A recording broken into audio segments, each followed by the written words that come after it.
माध्यमिक शिक्षा को लेकर के सरकार की तरफ से कुछ बड़े निर्णय लिए गए हैं। हालांकि उस शिक्षा में भी कई सारे निर्णय लिए गए हैं और हमसे बातचीत करने के लिए खुद इस समय डिप्टी सीएम दिनेश शर्मा जी हैं, जिन्होंने कल भी वीडियो कॉन्फ्रेंसिंग की थी और आज भी इनकी वीडियो कॉन्फ्रेंसिंग चल रही है और आप देख रहे हैं कि पूरे अपने स्टाफ के साथ में यहाँ पर इसमें वीडियो कॉन्फ्रेंसिंग में ही थे। हम इनसे बातचीत करते हैं कि सर ने किस तरह के निर्णय। जहां तक कुछ शिक्षा का प्रश्न है, आज जो हमारी वीडियो कॉन्फ्रेंसिंग हुई है उसमें हमने निर्णय किया है कि जो परीक्षाएं चलें उन परीक्षाओं के साथ साथ इवैल्यूएशन का भी काम चले।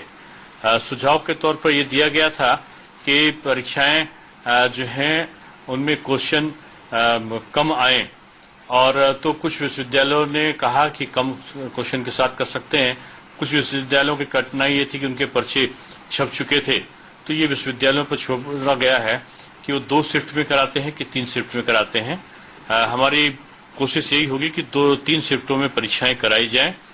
ये लेकिन अगर कोई 2 शिफ्ट में कराता है और समय से परीक्षा पूर्ण कर देता है तो उसको उसकी छूट होगी। जैसे ये परीक्षाएं सर मैनुअल होंगी या फिर सीधे ऑनलाइन माध्यम से रखेंगे या किस तरह से होगा सर? नहीं, परीक्षाओं के बारे में 3 मई को अगर लॉकडाउन हट जाता है तो लॉकडाउन हट जाने के बाद ही ये परीक्षाओं की बात हम कर रहे हैं। लॉकडाउन अगर हट जाता है तो 15 मई के आसपास 15 मई के बाद ये परीक्षाएं कराने के लिए अधिकृत होंगे विश्वविद्यालय। कुछ विश्वविद्यालय चाहते हैं कि वो पहले भी कर सकते हैं, तो अगर लॉकडाउन हट जाता है और पहले वो करा सकते हैं तो वो पहले भी करा सकते हैं। कुछ विश्वविद्यालयों ने ये रखा था कि सेंट्रलाइज इवैल्यूएशन की व्यवस्था है, तो सेंट्रलाइज इवैल्यूएशन की जगह वो डिसेंट्रलाइज इवैल्यूएशन की मांग कर रहे थे। तो परीक्षा फल जल्दी निकले इसलिए केवल इस वर्ष के लिए ये उनको छूट दी गई है कि वो डिसेंट्रलाइज इवैल्यूएशन भी अगर कराना चाहें तो विश्वविद्यालय के कुलपति पर निर्भर करेगा कि वो डिसेंट्रलाइज इवैल्यूएशन करा ले। फाइनल ईयर का जो रिजल्ट है, वो जो लोग अंतिम वर्ष के छात्र विद्यार्थी बैठे हैं परीक्षा में, उनका इस प्रकार से स्कीम को जो परीक्षा का सूची है उसको तैयार की जाए कि जो अंतिम वर्ष का विद्यार्थी है उसकी परीक्षा पहले हो और रिजल्ट पहले निकले, यानी जून तक रिजल्ट निकले और जुलाई में हमारे एडमिशन पूरे हो। ये हमारा लक्ष्य है कि सत्य का नियमितीकरण रहे। अगर किसी कारण से व्यवधान पहुंचे तो जो हमारी ग्रीष्मकालीन अवकाश है या हमारा जो शीतकालीन अवकाश या कई अन्य अवकाश होंगे उनको न्यून करने पर भी हमारा विचार है कि उनको अगर हम छोटा भी कर देंगे तो हमारा सत्य नियमितीकरण चलेगा।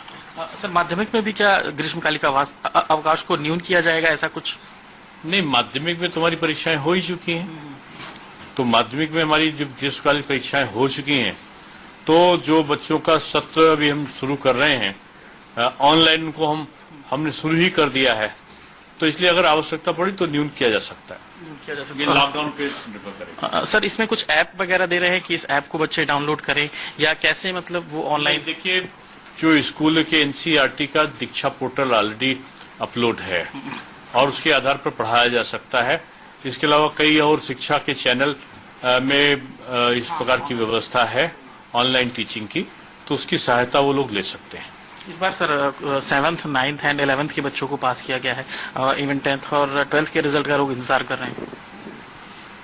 हम उनकी कॉपी को अगर स्थितियां सामान्य रहती हैं 20 तारीख के बाद तो कॉपी चेकिंग कराने पर हम विचार करेंगे। जल्दी रिजल्ट आए कॉपी चेक कराएंगे इंटर और हाई स्कूल की।